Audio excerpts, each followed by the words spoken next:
राधे राधे सभी को।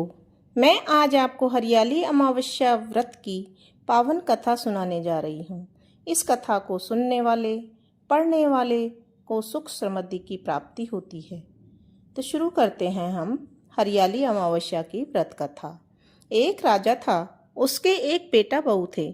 बहू ने एक दिन मिठाई चोरी करके खा ली और नाम चूहे का लगा दिया। यह सुनकर चूहे को गुस्सा आया और उसने मन में विचार किया कि बहू से बदला लूंगा। वह चोर को राजा के सामने लेकर आऊंगा।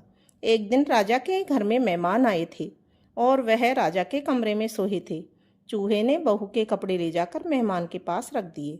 सुबह उठकर सब लोग आपस में बात करने लगे कि बहू के कपड़े मेहमान के कमरे में मिले। यह बात जब राजा ने सुनी तो उसने अपनी बहू को घर से निकाल दिया। वह रोज शाम को दिया जलाती, ज्वार बोती, पूजा करती और गुड़धानी का प्रसाद बांटती थी। एक दिन राजा शिकार करके उधर से निकले तो राजा की नज़र उस पूजा करती हुई बहू पर पड़ी। राजा ने घर आकर कहा कि आज तो झाड़ के नीचे चमत्कारी चीज देखी है। सब लोगों ने झाड़ के ऊपर जाकर देखा तो झाड़ के नीचे दिए आपस में बात कर रहे थे कि आज किसने क्या खाया और कौन क्या है। उनमें से एक दिया बोला, मेरी जान पहचान का बहू के अलावा कोई नहीं है और किसी ने तो मेरी पूजा भी नहीं करी। इसके अलावा मेरा भोग भी किसी ने नहीं लगाया। बाकी सबके सब दिए बोले, ऐसी क्या बात हो गई। तब वह दिया बोला कि मैं राजा के घर का दिया हूँ।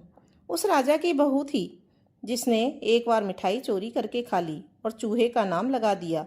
जब चूहे को गुस्सा आया तो रानी के कपड़े मेहमान के कमरे में रख दिए और राजा ने बहू को घर से निकाल दिया।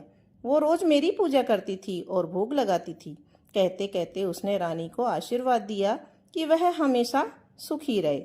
दियों की सारी बात सुनकर झाड़ पर चढ़े लोग नीचे उतरकर घर आए और राजा से कहा कि बहू का कोई दोष नहीं था।